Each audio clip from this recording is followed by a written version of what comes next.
السلام علیکم ورحمۃ اللہ وبرکاتہ۔ بسم اللہ الرحمن الرحیم، الحمد للہ رب العالمین وبہ نستعین، والصلاة والسلام علی رسولہ الامین نبینا محمد وعلی آلہ واصحابہ اجمعین، اما بعد۔ معزز حاضرین، آج کی اس مجلس میں ہم تذکرہ کریں گے ایک جرنیل صحابی حضرت قعقاع بن عمر رضی اللہ تعالی عنہ کا، اور جرنیل صحابہ کی لسٹ میں یہ آج کے دن ہمارے پاس آخری نام ہے، اور بھی بہت سارے صحابہ ہیں، لیکن اس سلسلے کو آج ہم یہیں پر ختم کریں گے انشاءاللہ۔ کل سے محدثین کا اور سنت اور حدیث کے تعلق سے انشاءاللہ کچھ باتیں ہوں گی، جو بقیہ کچھ دن کچھ ایام ہیں، اس میں انشاءاللہ محدثین کے تعلق سے، سنت اور حدیث کے تعلق سے مزید باتیں ہوں گی۔ قعقاع بن عمر رضی اللہ تعالی عنہ، ان کا نام ہے قعقاع بن عمر بن مالک تمیمی۔ بنو تمیم ایک قبیلہ تھا، اسی کے یہ رہنے والے تھے، اور ان کے بڑے بھائی عاصم بن عمر تمیمی، یہ دونوں جو ہے صحابی ہیں، یہ دونوں مسلمان ہوئے تھے۔ ان کے قبول اسلام کی کیا کہانی ہے، کیا داستان ہے؟ بنو خزاعہ ایک قبیلہ تھا، اور اس کے ساتھ ساتھ بنو تمیم بھی وہیں پر ایک قبیلہ تھا۔ رسول اکرم صلی اللہ علیہ وسلم نے اپنے ایک صحابی کو ان دونوں قبیلوں میں زکوٰۃ کی وصولی کے لیے بھیجا، سن 9 ہجری یا اس کے بعد۔ اب جب وہ صحابی زکوٰۃ کی وصولی کے لیے گئے تو ان لوگوں نے زکوٰۃ دینے سے انکار کر دیا۔ بنو خزاعہ قبیلے والوں نے زکوٰۃ دینے سے انکار کر دیا، ساتھ ہی بنو تمیم قبیلے والوں نے بھی زکوٰۃ دینے سے انکار کر دیا، اور وہ صحابی جو ہے مایوس ہو کر کے واپس آ گئے کہ رسول اکرم صلی اللہ علیہ وسلم نے مجھے ایک مشن دیا تھا، لیکن میں مشن پورا نہیں کر سکا، اور آئے رسول اکرم صلی اللہ علیہ وسلم سے پوری بات بیان کی۔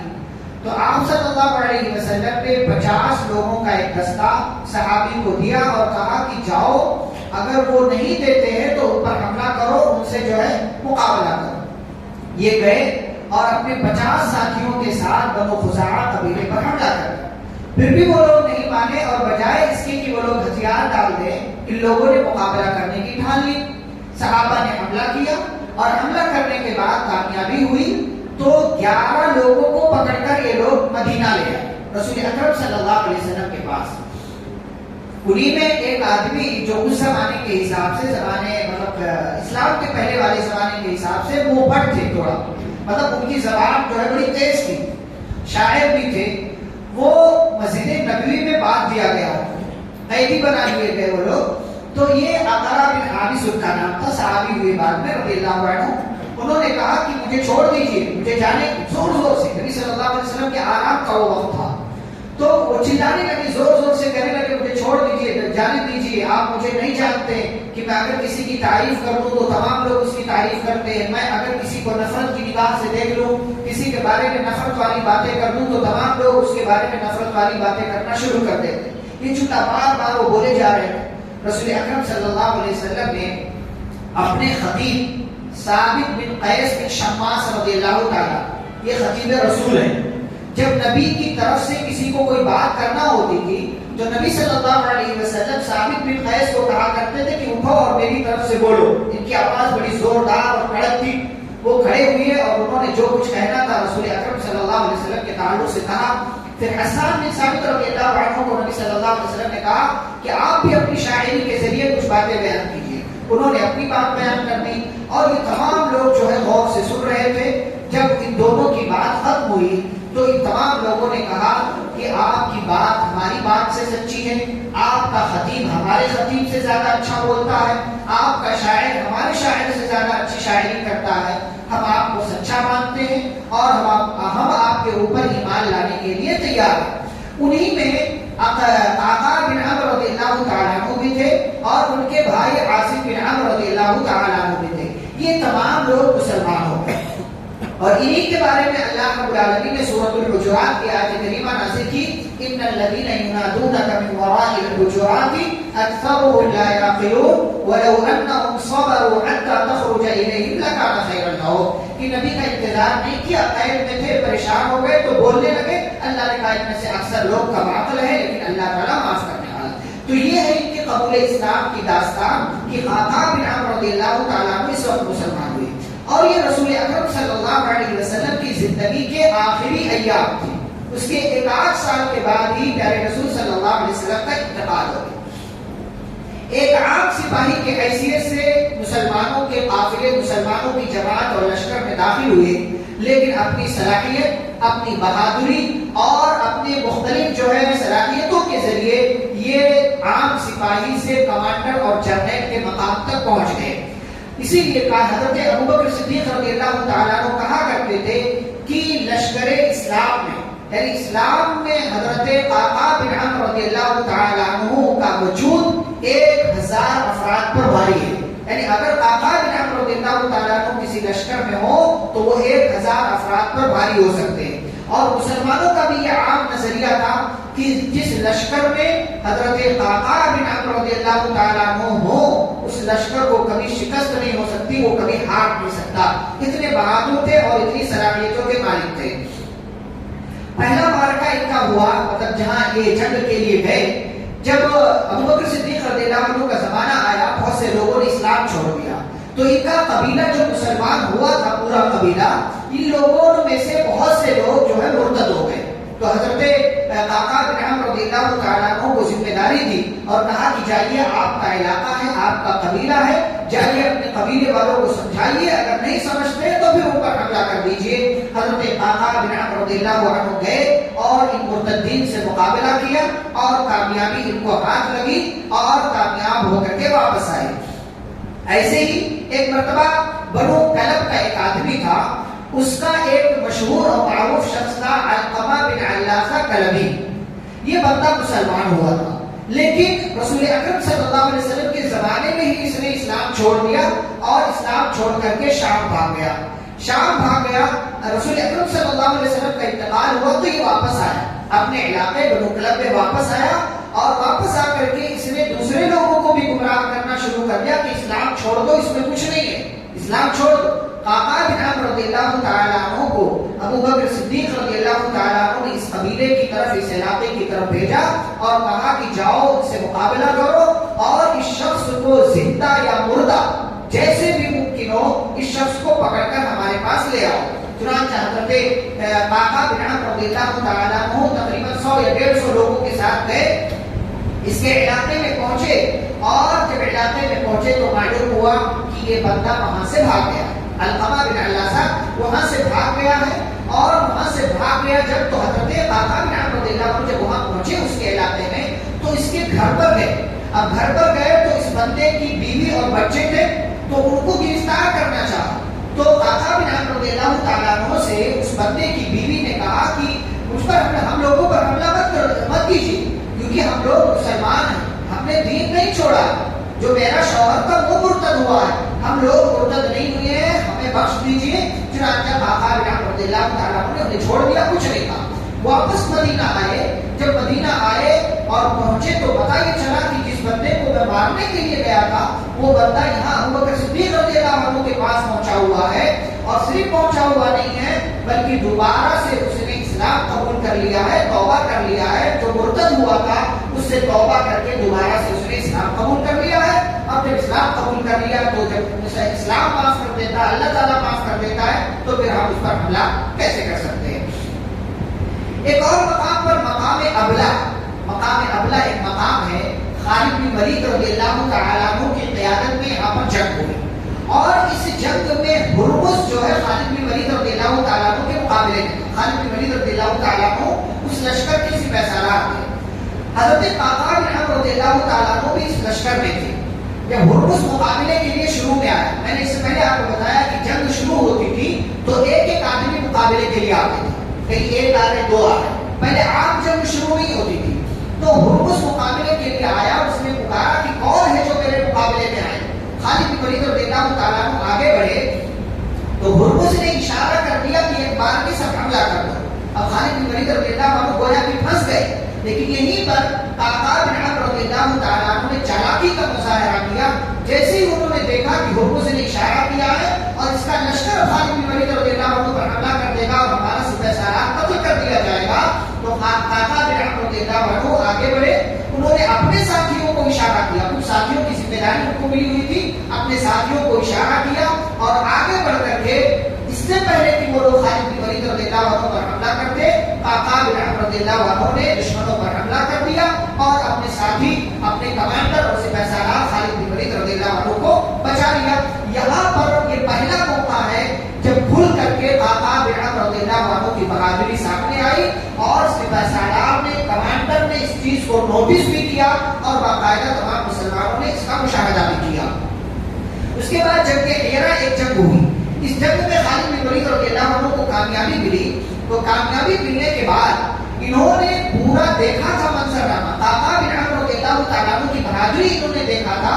تو جب ختم ہوئی، علاقے پر قبضہ ہو گیا، تو وہاں انہوں نے اپنی چھاؤنی بنا دی کہ یہاں پر ہم اپنا علاقہ بنا دیتے ہیں، آتے جاتے کے لشکر یہاں پر ٹھہرے گا، آرام کرے گا۔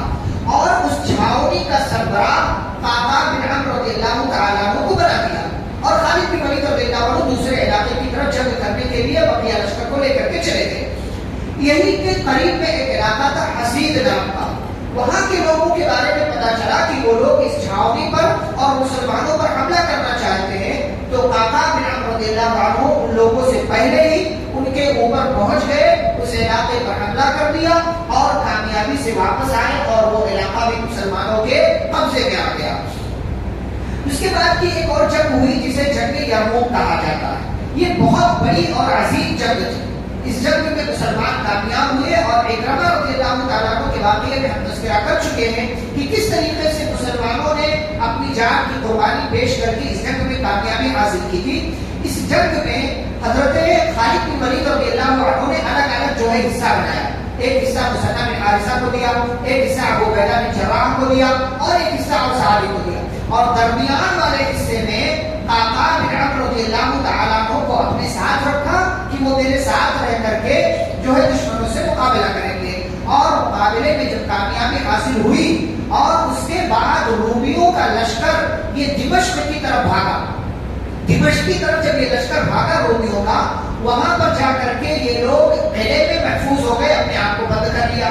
مسلمانوں نے وہاں تک جو ہے پیچھا کیا ان لوگوں کا، لیکن پیچھا کب تک کرتے، وہ لوگ قلعے میں چلے گئے تھے۔ تو اب مسئلہ یہ آیا کہ قلعے میں کیسے جائے، قلعے کا دروازہ کیسے کھولے۔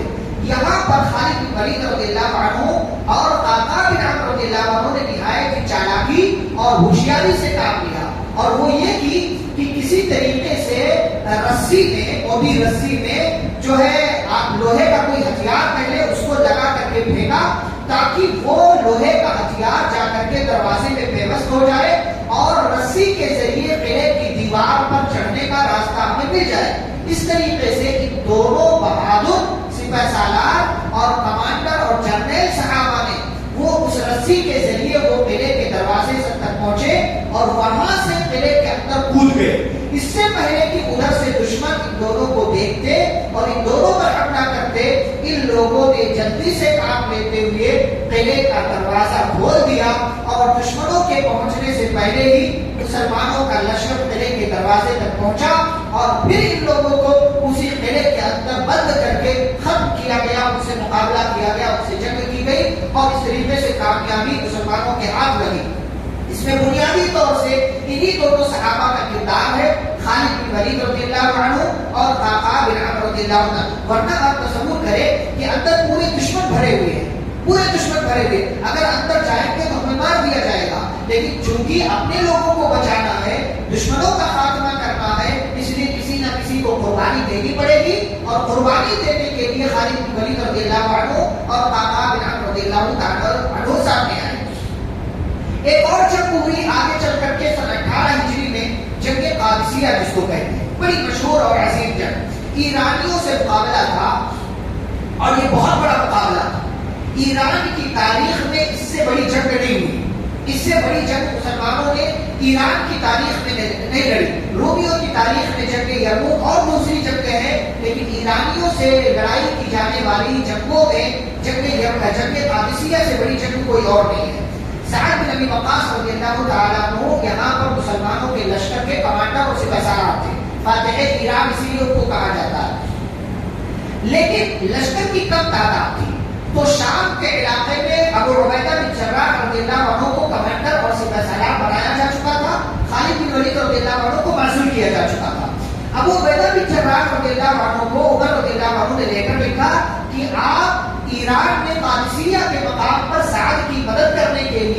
اپنا کچھ لشکر جو ہے وہاں پر بھیج دے مدد کے لیے، تاکہ وہاں پر جا کر کے ایک نیا دستہ پہنچے گا تو ان کو مدد ملے گی۔ ابو عبیدہ بن جراح رضی اللہ عنہ نے تقریباً 6000 کا لشکر بھیجا اور 2 الگ الگ دستے بنائے۔ ایک دستے کا کمانڈر قعقاع بن عمرو رضی اللہ تعالیٰ عنہ کو بنا دیا۔ اب قعقاع بن عمرو رضی اللہ عنہ آگے بڑھے اور انہوں نے اپنے لشکر کو اس طریقے سے ترتیب دی، کہا ہم لشکر میں ایک ساتھ شامل نہیں ہوں گے، بلکہ 10 کر کے ہم جائیں گے، شامل ہوں گے۔ ایک 10 لوگ جائیں گے، پھر پیچھے 10 لوگ جائیں گے، پھر پیچھے 10 لوگ جائیں گے۔ اس سے کیا فائدہ ہوگا کہ جب ایرانی دیکھیں گے تو ان کو لگے گا کتنا بڑا لشکر ان کا آ رہا ہے کہ لوگ آتے ہی جا رہے ہیں۔ اب 10 لوگ کر کے آئے اور 3000 کی تعداد ہو تو کب تک یہ تعداد ختم ہوگی؟ کب تک چلتے رہیں گے۔ تو ایرانیوں کو یہ لگے گا کہ کوئی جو ہے نیا دستہ، مضبوط دستہ اور بہت بڑا دستہ ان کی مدد کے لیے آ گیا ہے، تو یہ جو ہے نفسیاتی اعتبار سے کمزور پڑ جائیں گے۔ یہی جو ہے چال چلی حضرت قعقاع بن عمرو رضی اللہ عنہ۔ اور جب قادسیہ کے مقام پر پہنچتے، سعد بن ابی وقاص رضی اللہ تعالیٰ عنہ سے ملاقات کی۔ اس سے پہلے قادسیہ کی جنگ شروع ہو چکی تھی اور پہلا دن نکل چکا تھا اور نہ مسلمانوں کو ہار کا سامنا کرنا پڑا، نہ ایرانیوں کو۔ دوسرا دن شروع ہوا تو پہلے دن مسلمانوں کو ایک پریشانی لاحق ہوئی تھی۔ وہ پریشانی یہ تھی کہ ایرانی اس جنگ میں لڑنے کے لیے اپنے ہاتھیوں کو ساتھ لے کر کے آئے تھے۔ اس سے ایک فائدہ یہ ہوا کہ ہاتھی کے سامنے جو آتا تھا وہ سب کو کچل کر رکھ دیتے تھے، ہاتھی کوئی اس کے مقابلے کے لیے نہیں آتا تھا۔ تو اب کیا کیا جائے، کیسے کیا جائے؟ تو جب قعقاع بن عمرو رضی اللہ عنہ پہنچے، سعد بن ابی وقاص رضی اللہ عنہ سے ملاقات ہوئی، دوسرے جنگ کی شروعات ہوتی۔ تو اس جنگ میں آپ ایک بات یاد رکھیں کہ سعد بن ابی وقاص رضی اللہ عنہ شامل نہیں تھے، ان کو بیماری آئی ہوئی تھی، تھوڑے پھنسی کی بیماری تھی، اس لیے وہ بذات خود اس جنگ میں شریک نہیں ہو سکتے۔ کمانڈر تھے، سپہ سالار تھے اور ایک جگہ بیٹھ کر کے پوری جنگ کا مشاہدہ کر رہے تھے اور خبریں مطلب مستقل تک پہنچ رہی تھی، ہر لمحے کی ہر پل کی کہ اب کیا ہو رہا ہے، رائٹ میں کیا ہو رہا ہے، لیفٹ میں کیا ہو رہا ہے، ایرانی کیا کر رہے ہیں، پوری خبر مل رہی ہے۔ تو انہوں نے مشورہ کیا کہ قعقاع بن عمرو رضی اللہ عنہ اور ان کے بھائی عاصم بن عامر نے کہا بنو تمیم کا جو قبیلہ ہے جہاں سے تم لوگ ہو، وہ قبیلہ لڑنے بھیڑنے میں بہت ماہر ہے، تو کوئی مشورہ دو کہ ان ہاتھیوں سے ہم مقابلہ کر سکیں۔ قعقاع بن عمرو رضی اللہ عنہ نے مشورہ دیا، کہا ایک کام کرتے ہیں کہ ہم ڈائریکٹ ہاتھیوں پر حملہ کریں گے تو ان کی آنکھوں کا نشانہ لے کر کے تیر چلائیں یا ان کی سونڈیں کاٹ دیں۔ اس سے کیا فائدہ ہوگا؟ سونڈ جب کاٹ دیں گے تو بجائے ہاتھی آگے بڑھنے کے اپنے ہی لشکر کی طرف بھاگے گا اور اپنے ہی لشکر کے ساتھیوں کو قتل کر دے گا، مار دے گا، وہ لوگ ہلاک ہو جائیں گے۔ اور یہ تو مشورہ دے دیا، لیکن دوسری چال جو اپنے اعتبار سے قعقاع بن عمرو رضی اللہ عنہ جب جنگ شروع ہوئی، میدان میں پہنچے تو اپنے اعتبار سے انہوں نے ایک چال چلی، اور وہ چال یہ چلی کہ جن سواریوں پر یہ لوگ سوار تھے ان سواریوں کو کالا کپڑا پہنا دیا، ان سواریوں کے اوپر کالا کپڑا باندھ دیا، تاکہ جب ہاتھی دیکھیں گے کہ یہ کون سے جانور آ گئے جن کو آج تک ہم نے نہیں دیکھا، یعنی وہ تو دکھے گا نہیں، ان کو صرف پیچھے کا حصہ دکھے گا، اب جب آگے کا حصہ ہاتھی دیکھے گا تو یہ سوچے گا، مطلب بہت سارے ہاتھی تھے، تو یہ ہاتھی لوگ دیکھیں گے کہ ارے یہ کون سے جانور آ گئے، آج تک تو ہم نے ان کو دیکھا نہیں، نہ ہمارے قبیلے سے ہیں، نہ اس طریقے کا جانور نظر آیا، تو یہ کون سے؟ تو اس سے کیا ہے، ہاتھیوں کی نفسیات پر اثر پڑے گا اور الٹا اثر پڑے گا، اور اس سے کیا ہے، ہاتھی بھاگیں گے اپنے لشکر کی طرف۔ چنانچہ حملہ کرنے کے لیے میدان میں آئے اور اپنی سواریوں کو کالا کپڑا پہنا دیا اور جنگ کے میدان میں گئے، اور میدان میں جب گئے تو وہی ہوا جس کا جو مشورہ کیا گیا تھا، جو پلان بنایا گیا تھا۔ پہلے تو بعض صحابہ نے ہاتھیوں کی آنکھوں پر حملہ کیا، سونڈوں کو کاٹ دیا، بعض صحابہ نے، عاصم بن عمرو رضی اللہ عنہ نے بھی کئی ایک ہاتھیوں کے سونڈ کاٹے، اور قعقاع بن عمرو رضی اللہ عنہ کی چال بھی یہاں کامیاب ہوئی۔ اور اس دوسرے دن جنگ میں قعقاع بن عمرو رضی اللہ عنہ نے تقریباً 30 سے زائد ایرانیوں کو اکیلے قتل کیا، 30 سے زائد ایرانیوں کو اکیلے قتل کیا، اور باقاعدہ یہ ساری بات سعد بن ابی وقاص رضی اللہ عنہ کمانڈر سپہ سالار تک یہ ساری بات پہنچی، اور پھر شام ہوئی، اور قاعدہ تھا کہ شام ہوتے جنگ بند کر دی جاتی تھی، لیکن اس جنگ قادسیہ میں رات ہونے کے باوجود جنگ چلتی رہی، پوری رات جنگ چلی، اور پوری رات جب جنگ چلی تیسرا دن آیا تو تیسرے دن جا کر کے مسلمانوں کو خاطر خواہ کامیابی ملی۔ کامیابی کیسے ملی کہ جو اس جنگ قادسیہ میں ایرانیوں کا سپہ سالار تھا، کون تھا؟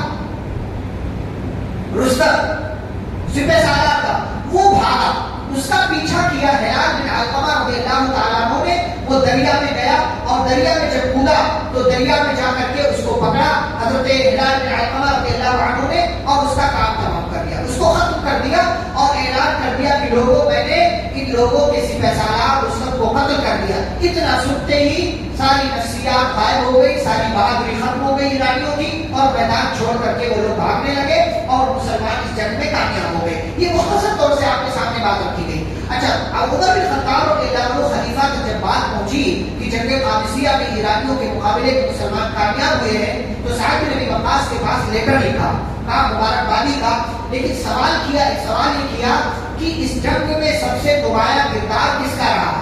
کون ہے کہ جس نے نمایاں کردار اس جنگ میں ادا کیا ہے؟ سعد بن ابی وقاص رضی اللہ عنہ نے اعتراف کیا کہ قعقاع بن عمرو رضی اللہ عنہ نے اس جنگ میں نہایت ہی نمایاں اور بہترین کردار ادا کیا ہے۔ اور اس کے بعد مدائن کا علاقہ فتح ہوا، اس لشکر کو دو حصوں میں تقسیم کیا، ایک حصہ حضرت قعقاع بن عمرو رضی اللہ عنہ کو دیا اور وہ سپہ سالار بنے، پھر نہاوند اور جلولہ وغیرہ کا علاقہ فتح ہوا، اور ان ساری فتوحات میں قعقاع بن عمرو رضی اللہ عنہ نے نمایاں کردار ادا کیا، اور اسی طریقے سے ان کی زندگی چلتی رہی۔ عثمان رضی اللہ عنہ کا دور آیا، علی رضی اللہ عنہ کا دور آیا، ان کے دور میں حضرت علی رضی اللہ عنہ کے سفیر تھے، پیغام یہاں تک پہنچانا، وہاں لے جانا، یہ کرنا وہ کرنا، یہ کام انہوں نے کیا، اور 41 ہجری کے آس پاس یا 41 ہجری میں ہی حضرت قعقاع بن عمرو رضی اللہ تعالیٰ عنہ کا انتقال ہو گیا، اور یہ صحابی اس دنیا سے چلے گئے، اور جانے سے پہلے انہوں نے اپنے لیے بہت ساری نیکیاں اور خیر جمع کی۔ ان کی زندگی سے 2-3 باتیں میں آپ کی خدمت میں رکھوں۔ سب سے پہلی بات، خود کو ہر معاش پر اور ہر جگہ بہترین ثابت کرو۔ آپ جہاں بھی ہیں جس بھی جگہ ہیں، ہر مقاصد پر آپ بہترین ثابت کریں، چاہے آپ ایک عام انسان ہو، چاہے کوئی اور ذمہ دار ہو، چاہے کسی بھی طریقے سے ہو، آپ ایک عام انسان ہو تب بھی اپنے آپ کو بہترین ثابت کریں، اور کوئی ذمہ داری مل جائے تب تو اور زیادہ آپ کو اپنے آپ کو بہترین ثابت کرنا چاہیے۔ دوسری بات، اپنے لوگوں کی غلطیوں پر پردہ مت ڈالو، اپنے لوگوں کی غلطیوں پر پردہ مت ڈالو۔ قعقاع بن عمرو رضی اللہ عنہ کو سب سے پہلی ذمہ داری جو ملی وہ یہ کہ جا کر کے اپنے ہی علاقے والوں پر حملہ کرو، کہ تمہارا علاقہ مرتد ہو گیا ہے، اسلام چھوڑ دیا وہ لوگوں نے، جا کر کے حملہ کرو لوگوں پر۔ تو ایسا نہیں کہ انہوں نے یہ کہا کہ میرا علاقہ ہے، کیا جاؤ، کیسے اپنے لوگوں کو ماروں گا، نہیں، اپنے لوگوں کی ہمارے ہمارے کو کیا کرتے ہیں، اپنا کوئی غلطی کرے پردہ ڈال دیتے ہیں، چھپا دیتے ہیں اس کو، یا اس کو جو ہے الگ الگ بہانے تراشتے ہیں، ایسا نہیں ہونا چاہیے۔ اپنے لوگوں کی غلطیوں پر پردہ مت ڈالو۔ اور تیسری بات کہ ذمہ داروں کے معاون اور مددگار بنے رہو۔ کئی موقعوں پر جنرل رہے، کمانڈر رہے اور سپہ سالار رہے، لیکن اکثر ایسا ہوا کہ یہ سپہ سالار کے ماتحت تھے، کسی کی ذمہ داری میں تھے، اور جہاں بھی کسی کی ذمہ داری میں تھے، چاہے خالد بن ولید ہو، ابو عبیدہ ہو، سعد بن ابی وقاص ہو رضی اللہ عنہ، ان تمام صحابہ کی نگرانی میں رہ کر کے ان کے ماتحت لڑے، اور جو بھی ذمہ داری ملی اس ذمہ داری کو بخوبی ادا کیا۔ ہمیں بھی اسی طریقے سے کرنا چاہیے۔ اللہ رب العالمین سے دعا ہے اللہ ہم سبھی کو پیارے نبی صلی اللہ علیہ وسلم کی پیارے صحابہ سے محبت کرنے اور ان کے حقوق ادا کرنے کی توفیق عطا فرمائے۔ آمین۔ صلی اللہ علیہ وسلم۔ السلام علیکم ورحمۃ اللہ وبرکاتہ۔